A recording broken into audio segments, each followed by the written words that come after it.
Dinâmica do movimento circular, aula A12, parte 2. Então, vamos começar com uma revisão do movimento circular uniforme.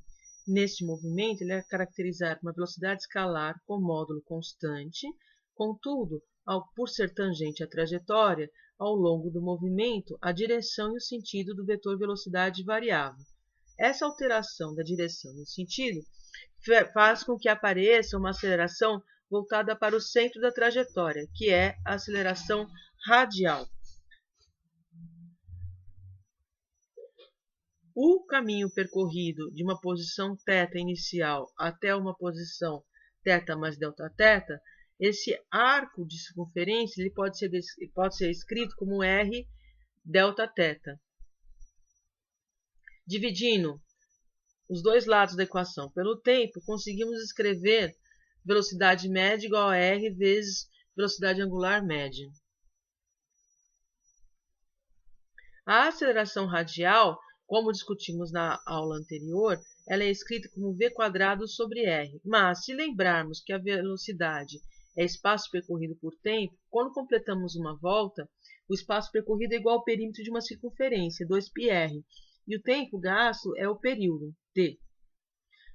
Substituindo essa informação nessa equação, conseguimos concluir que a aceleração radial também pode ser escrita como 4π² r sobre t². Quando o movimento circular não é uniforme, ele passa a ter, além da componente radial, uma componente tangencial, como já discutimos anteriormente também. Então, movimento circular uniforme, a componente tangencial é zero, porque a componente tangencial é igual a α vezes r. Se α, que é a aceleração angular, for nula, a componente tangencial da aceleração também é nula. Mas, no movimento circular uniformemente variado, a aceleração angular é diferente de zero, pois a velocidade angular também varia com o tempo. Então, a aceleração angular, que é dω dt, é diferente de zero. Assim sendo, a aceleração tangencial vai ser diferente de zero e a aceleração resultante é uma combinação dessas duas componentes. Conclusão. Podemos estabelecer um quadro das funções horárias da aceleração angular, velocidade angular e posição angular. Alfa igual a zero no circular uniforme, ômega é constante e θ, que é a posição angular, varia linearmente com o tempo. Já no circular uniformemente variado, a aceleração angular é constante. Ômega depende linearmente do tempo e a posição angular depende quadraticamente do tempo, analogamente ao movimento retilíneo uniformemente variado. A diferença é que agora os parâmetros que utilizamos são parâmetros referentes à rotação. Ok? Movimento circular, velocidade escalar variável. Então, temos que o vetor posição é na direção radial, a velocidade tangencial é tangencial. Ela pode ser escrita como R vezes ômega.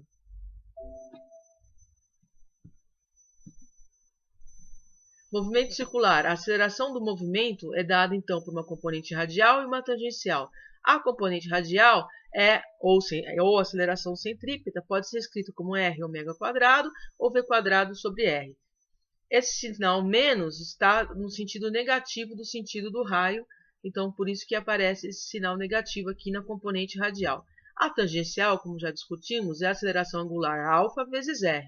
Portanto, a aceleração resultante é uma combinação dessas duas componentes. Bom, o assunto da aula de hoje, propriamente dito, é a aplicação da segunda lei de Newton para o caso em que o movimento é circular. Para isso, basta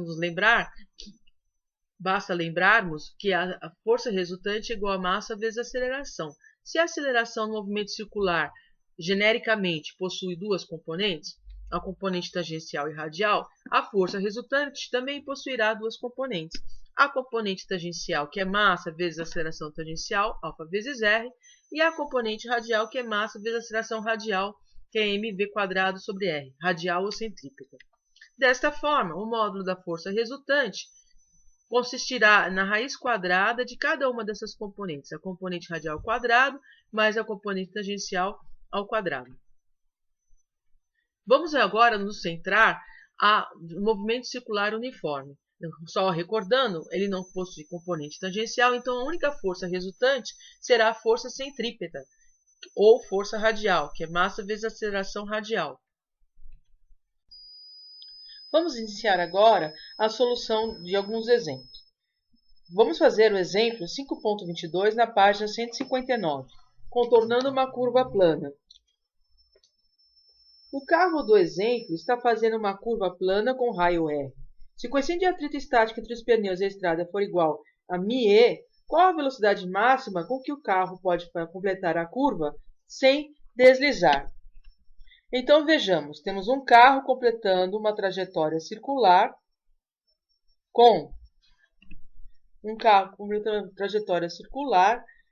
com raio R e percorrendo esse trajeto com uma velocidade constante em módulo. Lembramos que a velocidade constante em módulo, mas por ser circular e a velocidade é tangente à trajetória, por ser um movimento circular, ela muda de sentido e direção. Essa mudança de sentido e direção faz com que apareça uma aceleração no sentido radial, que é a aceleração radial ou centrípeta. Ok? Então, iniciaremos fazendo o diagrama, representando o carro no diagrama XY com as forças que atuam nele. Então, veja, normal devido ao contato dos 4 pneus com a pista, a força peso e a força de atrito estático entre os pneus, evitando com que ele saia pela tangente da trajetória. Ela que prende ele, faz com que o carro percorra esse trajeto circular sem que ele derrape para a esquerda. Ok? Então, tudo que sabemos é aplicar a segunda lei de Newton. Sabemos que a força resultante na direção x vai ser igual, na direção radial, vai ser igual a massa vezes a aceleração radial ou centrípeta. Então, a única força que atua no sentido OX positivo, aqui no sentido radial, é a força de atrito. Então, a força de atrito vai ser igual a massa vezes a aceleração centrípeta. Na direção y, não ocorre movimento. Então, normal menos peso igual a zero. Pela equação 1, sabemos que φ, se for uma força de atrito máximo, φ estático é μe vezes a normal. Isso vai ser igual a massa vezes a aceleração centrípeta ou radial, que é v² sobre r. Como a normal é igual ao peso devido à equação 2, podemos substituí-la nessa equação de forma que teremos μ vezes m vezes g igual a mv² sobre r. As massas se cancelam e o v limite, para que ele não derrape, vai ser igual a μ vezes g vezes r, onde μ é o coeficiente de atrito estático, g é 9,81, e o raio da pista é 230, resultando em 47 metros por segundo. Ok? Seria a velocidade limite aí com que ele pode fazer a curva sem derrapar. Bom, os próximos exemplos espero que vocês treinem em casa, que é um exemplo do carro contornando uma curva inclinada, movimento circular num círculo vertical e o pêndulo cônico. Vamos para um outro exercício que agora envolve não só a trajetória circular, mas também o caso em que a velocidade do carro varia, envolvendo então, portanto, a força tangencial. Um carro de 1.500 kg entre um trecho de estrada com curvas no plano horizontal e reduz a uma taxa de uniforme de velocidade de 100 km em A para uma velocidade de 100 km ao passar por C. O raio da curvatura em A é de 400 metros e em C de 80 metros.